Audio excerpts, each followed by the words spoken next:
need to be speaking to each other positively.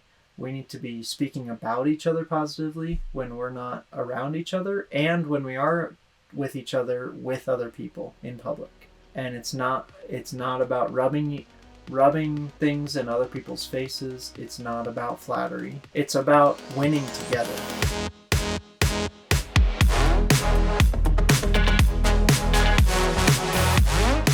Welcome back to the You, Me, Us Together podcast. Thank you just for taking time out of your day to listen to this. We really appreciate it. We're the Roots, if you didn't know.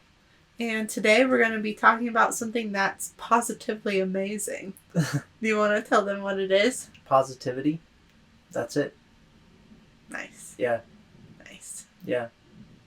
We feel like this is important because our world does not lean in a positive direction. They lean more in negativity's easy. Oh my gosh, yeah. And so, yeah, we want to just address it a little bit and what it means in the marriage context. Yep. Yeah. Yeah. How do I get my chair to lean back more? I feel like I'm always sitting so straight. Is there a way to make it easy? Pull the thing out. Yeah. Oh, the spring is probably really tight on it. It's okay. I'll be fine. I'll survive. I'll fix it later. Okay. Sounds good. Yeah. Okay. So, where do we want to start? That's a great question. Good question. Okay. Let's just start anywhere and jump around. Okay. Okay. Positivity in marriage. What does it look like? Is it flattering each other all the time?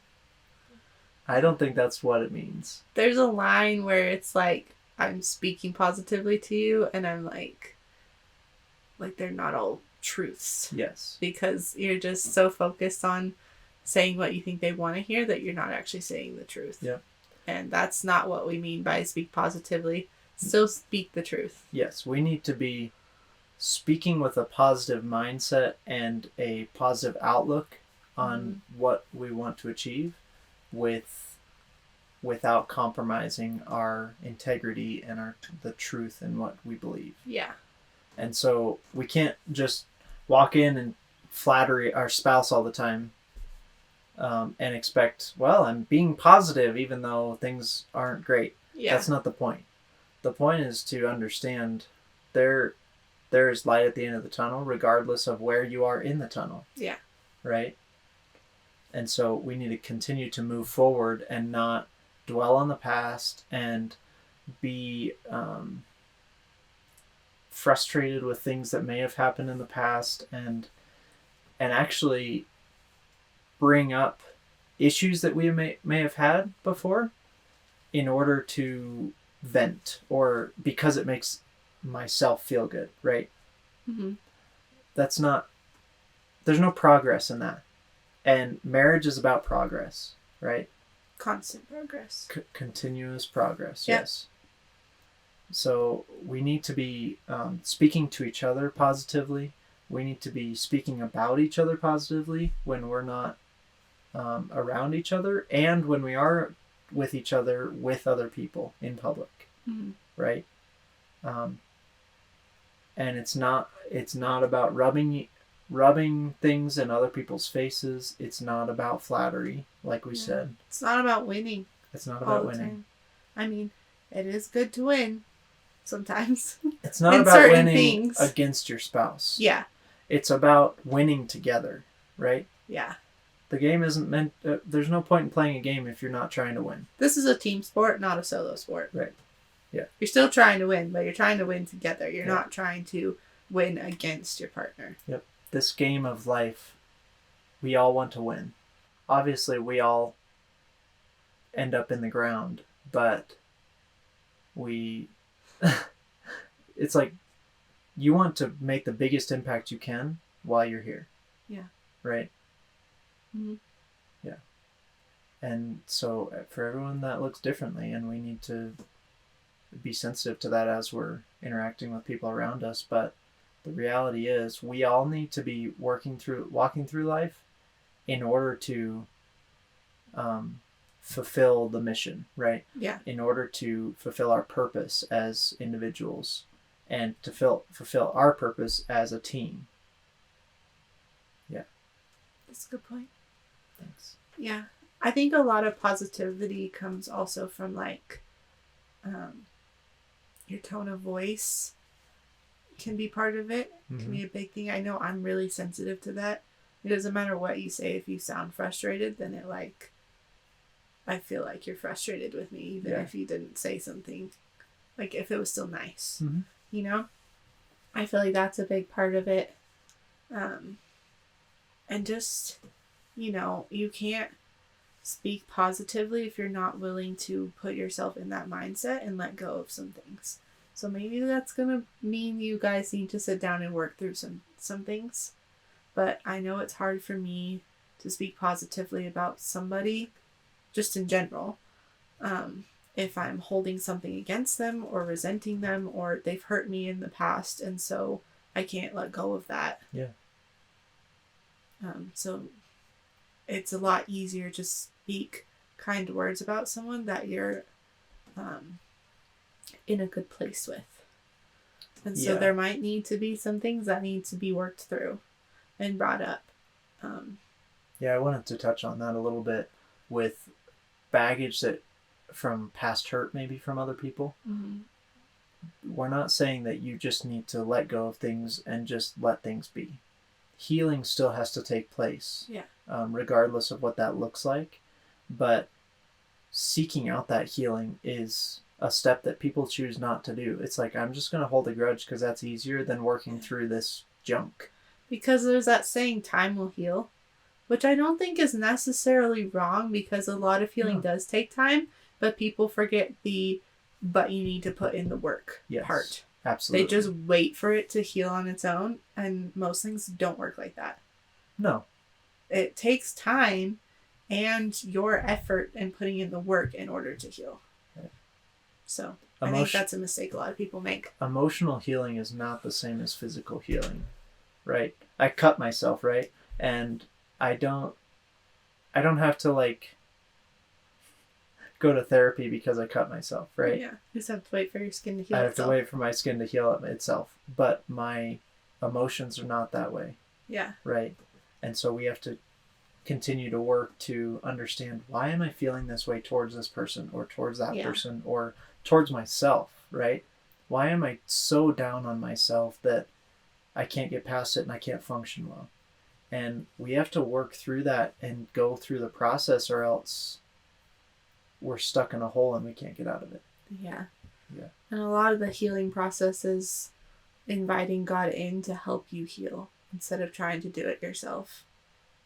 Absolutely. It's going to work a lot better, let me tell you. Yes.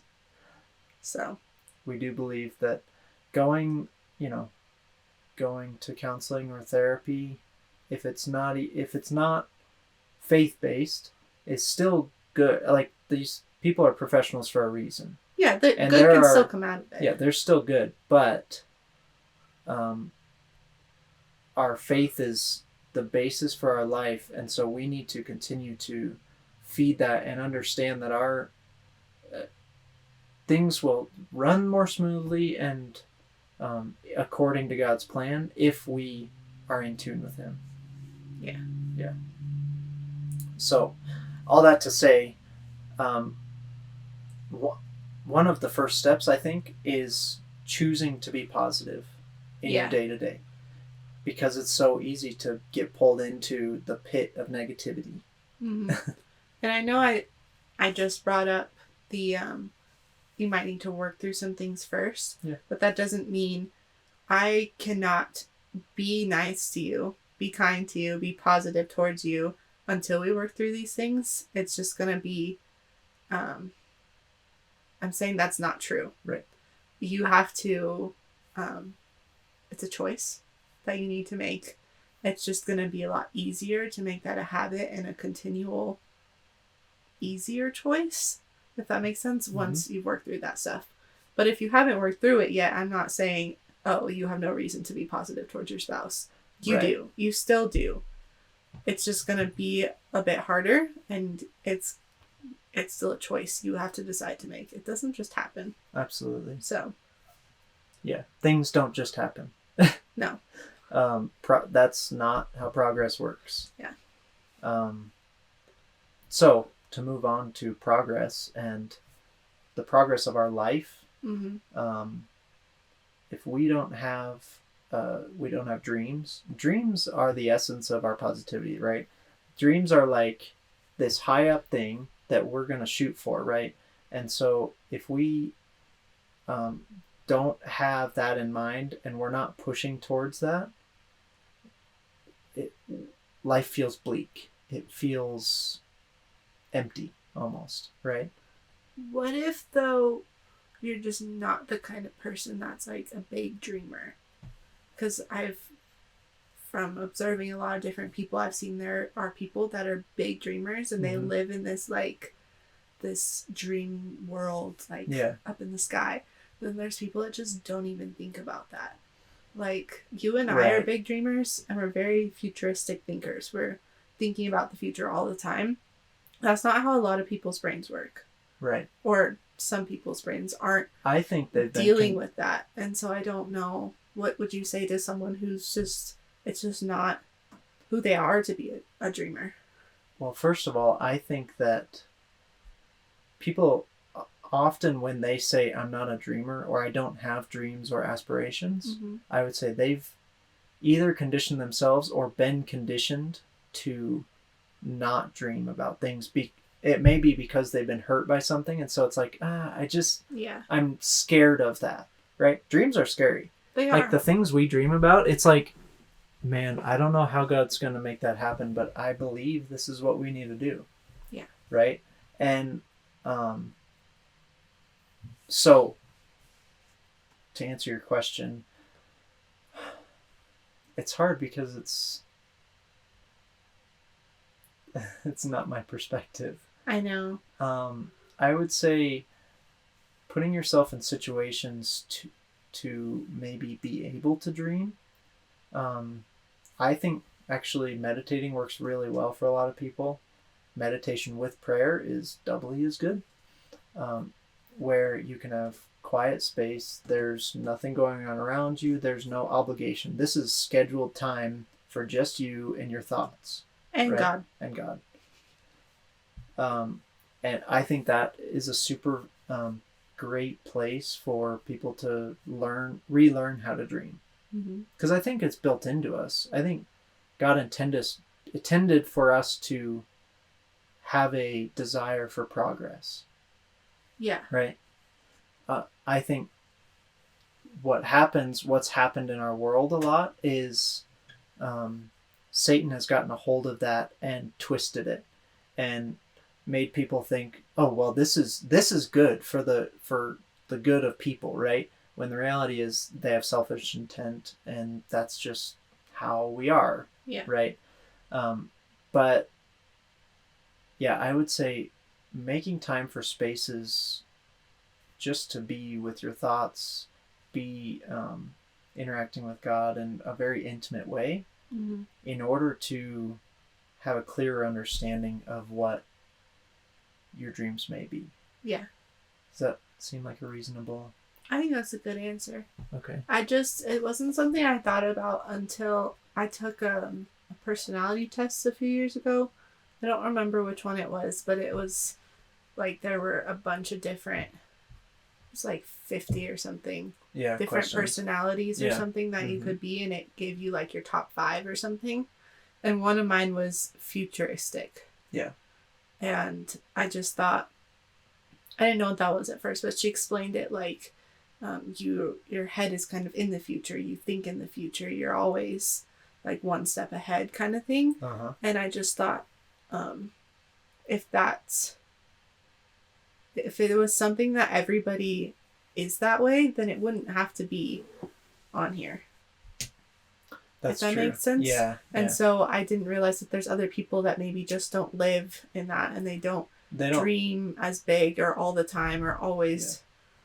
live in the future. I think there are people that definitely just don't live in the future. I think there are people that do. I think both of us are that way. Yeah. Where it's like, man, I see big things happening in the future. Maybe the near future, Yeah. maybe 30 years from now. But Mm-hmm. I believe that these things are going to happen. And I want to continue to push towards those things. Yeah. Right? And there are a lot of people where they just don't. Yeah. I really think that it's just not something that's cultivated in them. Yeah. It's not something they're around, and maybe it's like the realities of life have been so difficult for them that they're like, I don't have time to dream. I just have to get things done. Yeah. I just have to do the things that are in front of me. Mm-hmm. And we have had phases of life like that, right? Yeah. And I think everyone does. But if you find yourself with a little bit of space, maybe choosing to wake up 20 minutes earlier and have that prayer time, maybe some sort of meditation of some sort. Yeah. And quiet time is really what I'm getting at, is time with no exterior distractions, no phone, not even reading a book, not just and especially if you can sit outside, it's Mm-hmm. huge. I think having your Bible there though would be okay. Yeah, of course. The book, but Right. I think if you're not a dreamer and that word is really like hitting a nerve for you right now, Mm-hmm. I think another word that'd be good would be goal setting. Yeah. I would call goal setting and dreaming a little different, because dreaming a lot of times is like way outside the box and goal setting is more in the box. But just sitting down by yourself and or with your spouse and just setting some goals. Where do we want to be in 5 years? Where do we want to be in 10 years? And just making your mind think about things like that. And I said by yourself because we're still individuals in a relationship and you can't control the other person, but I think it's important to also sit down with your spouse and decide on these things together. For sure. So there's individual goals, like I want to be more active in 5 years or whatever. Yeah. And that's not really something for us, that's a me thing. Right. But you don't want to sit down and create the goals for your marriage by yourself. Yeah, I agree. Yeah, that's actually dangerous, Yeah. I would say. Something you both need to agree on. Yeah, the reason we say to start off by yourself is because that's really intimate time. I don't remember if we talked about it in a podcast or not, but the intimacy that you get in prayer is supposed to be an intimate time with God, right? Mm-hmm. And bringing someone else into that intimate space and allowing them to interact together with you, with God, it's a whole nother level of intimacy. And I think we did talk about it in the last podcast. Yeah. But yeah, I think it's a really vulnerable place and it's hard to get there, but there's a ton of good that can come out of it. And so having a mixture of both. Yeah. And growing in order to be able to do that together sometimes. Yeah. It doesn't have to be all the time. Yep. Yeah. For sure. Yeah. So I feel like we went off on a little bit of a rabbit trail. Yeah. How did we connect positivity with dreaming and goal setting? I think it comes back to, if you don't have a positive mindset about what your future holds for you, Yeah. you won't have progress. Yeah. Does that It's seem just reasonable? Yeah. Just if you don't, I feel like a lot of that, I say this a lot, but I think a lot of that comes down to like self-confidence. It can, If you don't believe that there's good for you in the future, or there's a purpose for you, or, there's a reason that you're here, if you don't believe any of that, then why would you even want to have a positive attitude? It's not going to do anything good for you if there's not even good for you in the future. So having that confidence and knowing that there will be good for you in your future, and that God's got you and He's got a plan, can help spur on more of that positivity, I think. Yeah. Do you think a lot of negativity comes from, not that Christians can't have negativity, there's a lot of negativity that can come from Christianity. Absolutely. But non-Christians, do you think, like atheists, for example, they believe once we die, we're just in the ground, we're done, there's nothing after that. Right. What's the point of them having any positivity if there's no point to life? Right. Do you think that there's a correlation there? I think obviously it's different per situation, Yeah. right? Per person, whatever. I do think there is definitely a correlation. When you mentioned there still can be negativity in the church, I mean, we've seen it firsthand. Yeah. So it's not like we're saying churches are all positive. But I think the understanding that we know that we're doing this for a bigger purpose. Yeah. Everything we do is for the greater good and for our afterlife, right? It's so weird to say it that way, but it's true. Is really, it gives us this confidence about, no, this is God's plan, and I need to continue to move forward in it, right? There's definitely, I think a lot of positivity does come from our faith, and it would be really hard for me to feel positive if I didn't have that basis. Yeah. I totally understand that. And it does come a big piece of where our attitude on, just in general, of if we have a really generally negative attitude, I think a lot of it comes from the people we hang around. Right? Yeah. And so if the people we hang around are, maybe it's like we all work together, right? And then everyone goes out for drinks and gets hammered every night, and they just are, whatever. That's a problem. This always comes back to alcohol for some reason when I give examples. But the point is, right, say I work with a bunch of guys, and we all go out and whatever. Maybe it's like we go to Topgolf or something, right? And that's just what we do a few times a week after work. If those guys are bitching about their wives, and if they are being really just nasty about certain things, that's going to get ingrained in me, and it's going to come out of me in nasty ways, right? Where if I, obviously, if I go straight home to my wife and I am 100% present with you, when I get home, that is going to be so different. It's going to help our home life, and it's going to help each of us individually, because we know we're here together. We're doing the things we're doing for each other and with each other. Yeah. And community is really good, but what's more important than just having community around you is the type of community you have around you. Absolutely. And it's really important to feed that well, to have good people around you, because, like, I don't know, I feel like even no community is better than bad community. Like, you being around, like your example, a bunch of guys that are always just like talking crap about their wives and all of that, and that's gonna feed into your mind, and your mind's gonna start relaying that back. Exactly.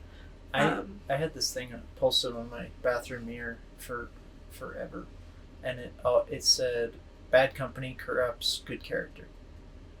I didn't know that. That's good. Yeah, and it's 100% true. It's like the people you're around are going to influence you, right? And not even the people you hang around. The things you're watching on TikTok, on Instagram, the podcasts you're listening to, the shows you're watching, right? All of those things. And I think I don't want to bash people that are interested in watching the news, but I think there's a lot of junk on the news that they feed us because we that's what people are interested in. That's what our human nature wants to see, is all the bad, right? We want to focus on the bad. We want to focus on the negative. And so I think watching the news is something anyone has to be really careful with. Yeah. Do you think there's a correlation between negativity and anxiety? Because I feel like there's a lot more, going back to your news example, I feel like there's a lot more anxiety in the world today. And part of that could come from just like all of the information that we have like readily available in front of us. Like there's the news on every night, and it's just a list of terrible things that are happening in our city and in our country and in our world. Where before we had that, it's like you only knew like what happened like right in your little town. Yeah. And I think seeing all that bad stuff that's happening can cause a lot of anxiety in people. And so maybe that anxiety, seeing all the bad, causing the anxiety, it just leads to negativity. Yeah. Like you feel like there's no option other than this. Like what's the point if there's just going to be all this bad stuff and now I'm just freaking out. Right. And a lot of that comes to, are you getting so invested in things that are out of your control? Yeah. Right? So many of us, right? We see something terrible, it's like, oh my gosh, I feel so burdened by that. Yeah. But it's like, that wasn't in my control. Obviously, empathy is very valuable, right? And I'm not dismissing that. But there are so many things, it's like, it's out of my control. I'm not going to let that affect the rest of my life. Yeah. Does that make sense? Yeah. And I still think there is some good stuff that comes out of like the news being more available, because we can know about bigger disasters that are happening around the world, and we can have specifics to pray about. Of course. Yeah, and even physically help with certain things if we're able to. Yeah. But there's a lot of good that's come out of the information age. Yeah. For sure. I agree also with a lot of bad, but there's people focus on the bad, like social media. There's a lot of people that are like, social media is just bad. I've just stopped doing it because it's bad. And I think the reality is it can be bad if you would allow it to be, and it's so much easier for it to be bad than good. Yes. But just because there can be negatives that come out of it doesn't mean that it's all negative. Yeah. There is some good stuff that can come out of it, and you have to remember the algorithm, right? Mm-hmm. The algorithm feeds you what you want, right? It feeds you what you the things that you stop on, even for a couple of seconds, right, while you're scrolling through your feed. If it's like, oh, they stopped for 2 extra seconds on this thing, I'm going to feed them more of that. It's going to continue, and you're going to spiral because there's just more of that. Now, on the flip side, if there's things that are really helping you develop as a person, as develop in your faith, help your marriage, like us, if you want to see our stuff on TikTok, we get a lot. Yeah. Post every day. I had a friend this week. He's like, you guys just keep showing up on my For You page. And I was like, yes, that's what I want to hear. Yeah, he's not even married, though. It's really funny. But anyway, things are curated to what we stop and spend our time on. Yeah. And so if we choose to spend our time on junk, we're going to continue to get junk, and that is going to come out of us. Yeah. It all goes back to positivity is a choice. Positivity is a choice. It's a choice. You choose to make your Instagram look the way that you want. Yes. You choose who you follow. You can choose who you don't want to follow. It's a choice. These are all choices we make. So, and we are not shaming people that choose not to be on social media, because we know there's huge temptations. We know there's a lot of really nasty stuff that can be on there, and that's the safeguard that some people need. Yeah. Some people simply need to just not be on it, and that's totally fine. Yeah, I agree with that. There's just a fallacy there in the thinking of there can be bad that comes out of this, therefore it's all bad. Yeah. What we really desire is to help build and strengthen a community in that space, because that is a big part of all of our community right now. Yeah. Right? All of us are on social media, whether we like it or not, because it's like, hey, I sent you a Facebook link to this event that I'm having. That's the only way you can RSVP. Yeah. It could be as simple as that, Mm-hmm. right? But we're all on it. We're all doing it. And Yeah. so what we want to do is cultivate goodness in the community. We want to Yeah. build this strength that we all can then move forward and build each other up. Yeah. So going back to when you said it's about who you surround yourself with, I think it's not just who you surround yourself with, but it's who and what Yes. you surround yourself with puts you in the mindset that you're in. Yep. And it reminded me of this thing I saw on TikTok recently. I feel like almost every podcast we say, I saw this TikTok recently. We watch a lot of TikTok. Don't use us as an example. We use it for work sometimes. But it shows there are some good TikToks out there, There are because some we good use a lot TikToks. of them as examples. Yes. Anyway, this guy is a baseball player. I don't know if he was pro or minor league or Okay. what, but he did something really good, like scored a home run. I don't remember what it was, but it was something that like was a game-winning thing. Scored a home run. Scored a home run. I don't know. Anyway, his team was like, oh yeah, that was so great. We're gonna take you out for drinks at the strip club after this, and I'm gonna buy you a lap dance. Yeah. And he was like, thanks guys for the encouragement, but no thanks, I'm not going. That's Kind of thing. Yeah. And he had to like that's the environment he's surrounded in, because that's how the guys on this team are. Yep. It's just how a lot of guys are, though. It is. Anyway, a different guy came up to him later, like a few days later, and this main guy, he's a rookie.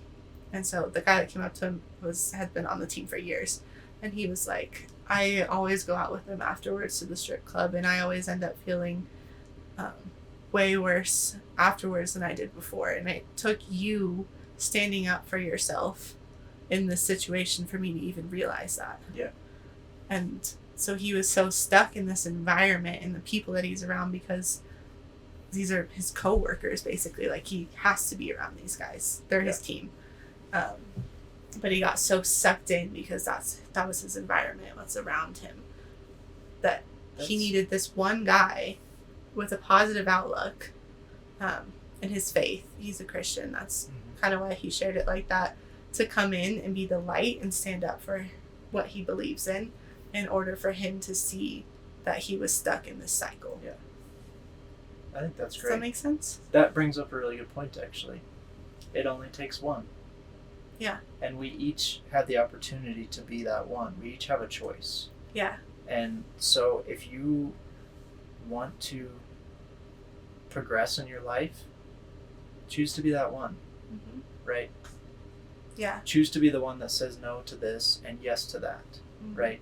Choose to be the one that invites someone to go to something that's going to fill both of you up, rather than something that's going to drain both of you and make both of you feel like crap. Yeah. Yeah. I love the analogy that always gets used with light and darkness. Yeah. And how you can have like a pitch black dark room, but lighting just one candle can make you be able to like see everything in the room. Yeah. One candle, one person. Absolutely. Yeah. We just want to be that person. we want to be the light. Yeah. We want to be God's light, right? Mm-hmm. And there's a lot of darkness right now. There's a lot of anxiety. There's a lot of depression. There's a lot of nervousness, especially right now in the financial world. There's just a lot of tension. Yeah. And for us, it's like we want to acknowledge, yes, there's tension, and there's good reason for people to be nervous about whatever it may be, right? Mm-hmm. But this world is not our home, and we're not going to fall into this trap of something is happening in the world and I am so nervous about it that I am just going to break down and I can't even go to work. Right? Yeah. That's not the point of this life. Right? We are meant to speak truth to the ones around us. We are meant to love our spouse in the best way we can. We are meant to serve our spouse, either by leading them, men, or by submitting to them, women. Yeah. So, yeah. Yeah. Let's bring this in more to like a marriage context. I feel like it's been really broad this whole time, like in the world and just people in general. Of course. But your marriage is like your tight little circle, just the two of you. Yep. We need to draw out the circles. This is the second time we've referenced it. Yeah. So we gotta. But like, you're the person that knows me the best in this whole world. Yeah. Not the person that knows you the best in this whole world. Therefore, we have significant influence over each other more than anybody else. Absolutely. And so that positivity versus negativity is even more important in a marriage relationship because of that influence we have for each other. Yeah. Yeah, so what do we mean by positivity versus negativity in the marriage? Where does that manifest most of the time? A lot of times it has to do with your words, what words you choose to use. Also just the way you think about your spouse.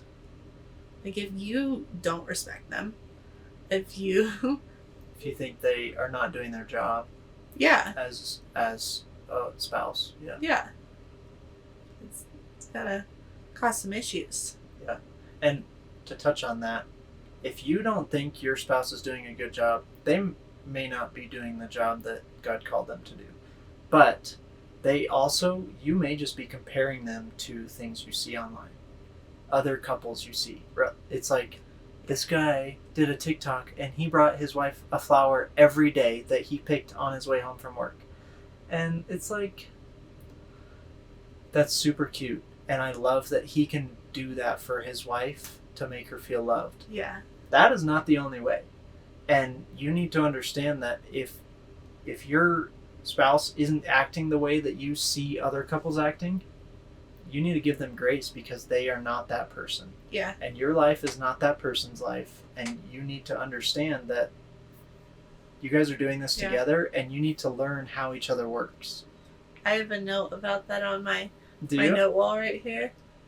It's this one. No, is it that one? It's this one. Sorry. Some of them are really similar. It says, just because someone isn't doing what I'm doing doesn't mean it's wrong. Yes. On the other side, and vice versa, just because I'm not doing what someone else is doing doesn't mean I'm wrong. Just because your husband isn't the one that brings you a flower every single day doesn't mean he's a terrible husband. No. We shouldn't be comparing. Absolutely. We should be focused just on each other. Yes. There are good models. There are good resources for understanding how a husband and a wife should interact with each other. But we can't take it to such an extreme to say, well, there's only one good way to do this. There's not. We all live different lives. We all are different personalities, different people. And so that creates, in our oneness, that creates a different unit, right? And so we have to understand how this machine works most optimally. Yeah. Right? Yeah, kind of goes back to what we were talking about a few podcasts ago where we said there are a bunch of things where there's not necessarily one right or wrong way to do marriage because we're all different people in different relationships with different personalities. So it's not like your marriage has to look like this, and if it doesn't, it's wrong for certain things, except for having Christ as the foundation of your marriage and doing it in a biblical way. That's the one thing that there's not an exception on that. That's the foundation. Yeah. And it has to be. From there, you can build up. Yep. But yeah. Yeah. Going back to positivity, just so we can wrap up a little bit. We need to speak positively to our spouse and with our spouse about future things, about present things. We need to just try to cultivate a culture of positive thinking and positive speech in our home, right? That's step one. Another thing, speaking affirming words, positive words about your spouse in public, right? Especially around their family and your family, right? It's really important. Super important, because my father-in-law may think, man, this kid's such a slacker, right? But if I am able to say how amazing his daughter's doing, it makes him, and talk about maybe the amazing things we're able to do together, it gives him this confidence, like he's taking care of my little girl and it will be okay. Yeah. Right. Also, just in public, right? Simply like a waiter coming up to your table, I'm not going to put you down like, oh yeah, my wife can't stand up for herself, so I need to send this back, right? I'm not going to do that. It's easy to do that for everyone. So being positive about that and just being nurturing with each other is the big thing, right? You shouldn't ever attack their character, and you shouldn't put blame on them. No. Blame is something I've realized is just like selfishness is first nature. Blame is there too. Yes. It was the second sin in the Bible, I think. The first one was disobeying God and Eve eating the fruit. The second one was Adam putting all the blame on her. Mm-hmm. Right? Yep. He said, well, this woman. Yeah. Yeah. He disassociated from her because it's like, this woman you gave to me. Yep. And it's so easy. Like your example, like you're basically blaming her for not being able to stand up for herself. Yep. So. It's just not okay. Yeah. Just don't even come close to saying anything negative about their character. Don't attack their character and don't blame them. For things. That will help your mind just think more positively, I think. If there are real issues between the two of you, we have to we need to point out that if there are real issues, they can be brought up between the two of you in confidence, right? Yeah. This is not something to have some public display somewhere, right?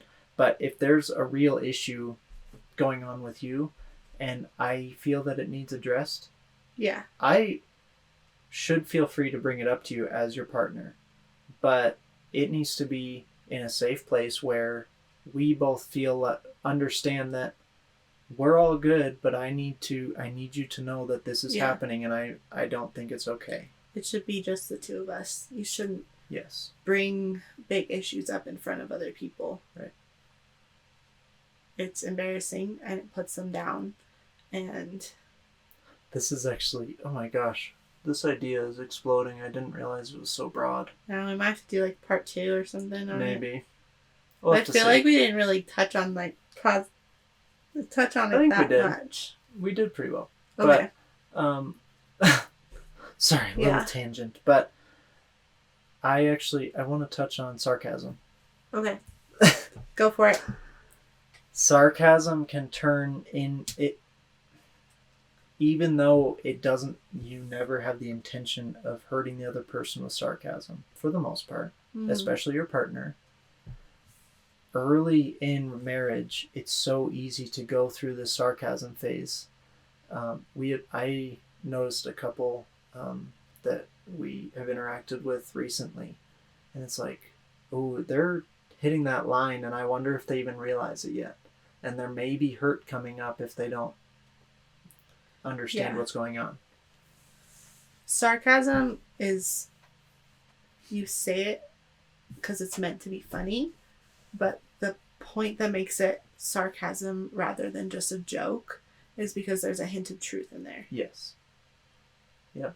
And And lot that's of times, what hurts. Yeah. That's what hurts the person receiving it. Mm-hmm. So I'm not saying you can't ever use sarcasm, but especially in your marriage relationship, you just need have to be very careful. Be very careful and either consider just cutting it out completely or significantly reducing it. Absolutely. You shouldn't be sarcastic about everything you say. That's something we've had to work on, is just talking more we definitely realistically together instead of sarcastically. We totally went through a phase. I don't know if it was in Phoenix, that when we were living in Arizona.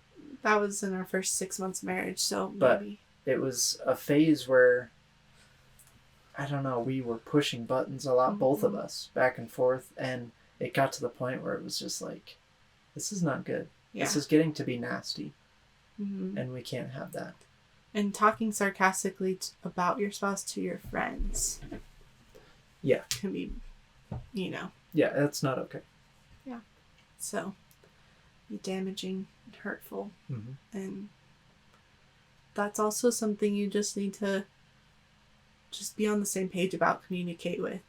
Because everybody's different and there's certain things that trigger people over other people, if that makes sense. So, like, there are times when, we've probably said this before, but where I apologized to you after we were with our friends because I said, I said this thing and I feel like it could have come off as disrespectful. And you're like, oh no, I didn't see it that way. Mm-hmm.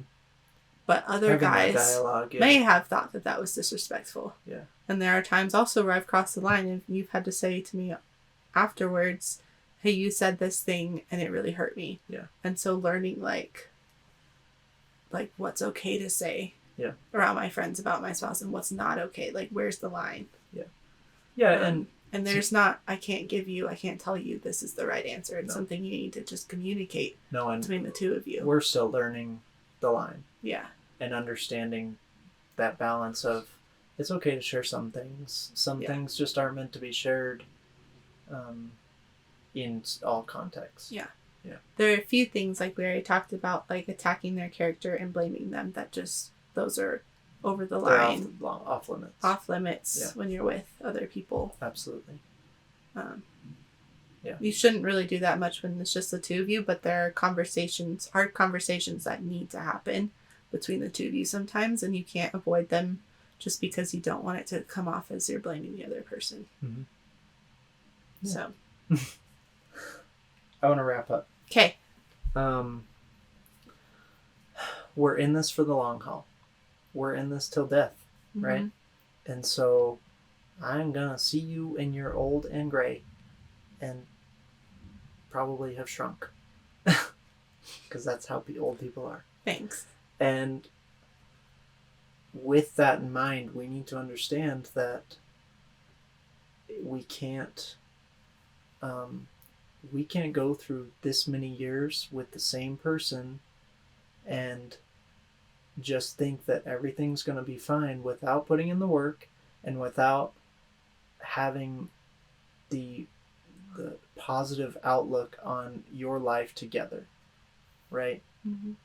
Because without that positivity, there's so much hurt that can come out of it and so much lack of forgiveness, and that's a big one, right? If you're not working through things and forgiving each other when you have gotten to a resolution of an issue, that's going to fester regardless of the intensity of that hurt. Yeah. And so it's not like I'm going to leave this person, and that shouldn't even be in your mind, right? I'm not going to leave this person. You're my person. We are one now. Yeah. And so we need to understand that this life is meant to be as a team, doing things behind our partners' backs, whether that's as little as, hey, I went and bought this thing because it was a good deal, but I didn't talk to you about it, or as big as, infidelity, stuff like that. none of that is good. Mm-hmm. None of that is going to progress you as a family. And that needs to be stopped before it starts. Yeah. Right? Mm-hmm. And I have a challenge for this week. Go for it. Just a little something. Okay. Most of us pick up our phone after we wake up. Probably sit on it for 15 plus minutes. In bed. Yep. Here's what I would say to do. When you wake up, whether it's to an alarm or not, there's a couple different methods of how to get up. I would say my preferred is count to 5, get up. After you cuddle your wife, if that's what she needs. Thank you. You get up, right? Drink some water, not coffee. Drink water and do your meditation. Whether that's reading your Bible, doing a devotional, praying, going on a walk by yourself or with your dog, right? All of those things can take 10 to 15 minutes, right? Mm-hmm. That's not much time. Then you can go into the kitchen, make your coffee, and start your day. Mm-hmm. And I promise you that your day starting that way is going to be 100 times better. Yeah. Guaranteed. I agree. And so I wish we did that more. Yeah. I hope we can start doing that more. Can I have my own challenge Go too? ahead. It's a heavy week. I would say every single day, just try to think of one thing to tell your partner that's something that you appreciate about them or something you love about them, to start trying to get yourself in that more positive mindset. So instead of saying, why didn't you do the dishes today? You could say, I really appreciate that you cleaned the bathroom today. Yeah. That was very... it made me feel loved, or whatever. Regardless of if your spouse's love language is words of affirmation. Yeah. Those affirming words are going to manifest regardless of if they take them as their main source of love from you. Yeah. Saying those positive things out loud isn't just to benefit your partner, it's to benefit you It's too. for both of you. Because you're training your brain to think more in that way. And it's something you and I have realized, like, it's just so much easier to be more positive the more you do it. Yes. It becomes a habit and it's just more natural and your brain's trained to think that way. Yeah.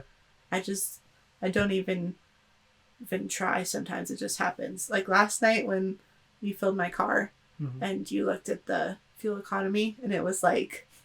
It's like 15. It was like 15 or something. 15.5 or whatever. And it was not very good. And just without thinking, I just said, at least it's not 14. Like, little things like that. Yeah. But I don't even think, like, okay, do I need to say something positive in this situation? Like, it's more natural now. Yeah. And those little things like that can build up. For sure. So. I agree. And you'll find yourself noticing negativity more when you are more positive in general. You're going to notice it more, and it's going to be like a shock. It's going to be like, why didn't I even see this before? Mm-hmm. Right? Because it's everywhere. It's everywhere. It's in people that you never would expect it to be in. Right? Yeah. It's in situations that it's like, this is an amazing situation. There's some junk. So, yeah. Yeah. So, do your morning meditation. Yep. And say something positive to your spouse every day. One thing. One thing. It doesn't have to be a big thing either. Yeah. It can be as simple as, I really love the way you did your hair today. Yep. So. Or thank them for something is another good thing to do. Yeah. Another way to go about it. Thank you so much for feeding the dogs this morning. I know you didn't have time, but you did it anyway. Yeah. Yep. Thank you for wiping the grease off your face. Before we filmed. Before we filmed. Boom. Yeah. Okay. I didn't think of that. Saying thank you, finish the sentence is a really good way. Yeah. Gratitude.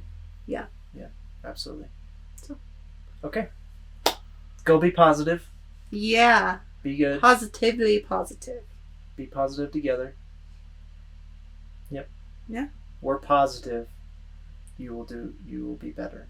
You're positive that you can be positive. Yes. Should we put that on a t-shirt? It's a new t-shirt. We're positive that you can be positive.